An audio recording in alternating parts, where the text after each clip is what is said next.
Saturday turned grim for North Carolina, as the Tar Heels' season under coach Bill Belichick took another painful turn. Quarterback Gio Lopez, the centerpiece of their offense, was carted off the field after suffering what appeared to be a serious injury in the first half against UCF.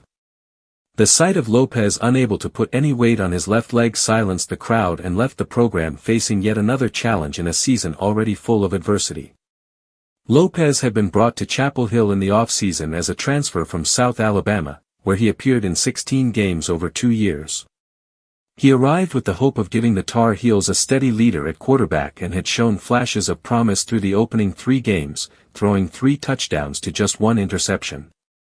Against UCF, he was efficient early, completing 11 of 14 passes for 87 yards.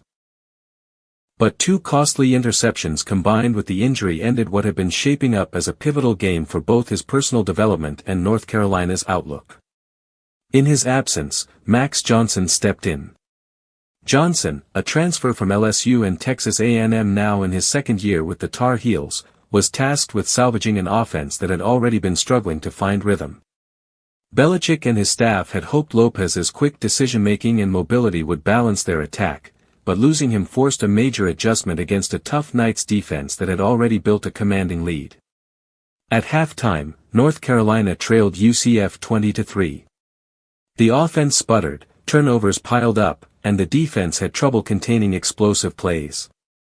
The optimism that came from back-to-back wins over Charlotte and Richmond suddenly felt distant, as the Tar Heels were staring at the reality of another uphill climb in a season that was supposed to mark progress under Belichick's leadership.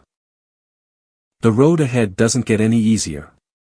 Next on the schedule is a showdown with Clemson, a program dealing with its own struggles but still loaded with talent and desperate to right its ship. After that, North Carolina faces unbeaten California, a team that has quickly emerged as one of the surprises of the young season. Without Lopez, the Tar Heels may find themselves scrambling to stay competitive against opponents who are only growing stronger. For Belichick, the task is daunting. He was brought in to steady the program and bring discipline to the field. But with injuries, inconsistency, and a tough schedule piling up, his team is facing questions that could define the rest of their year.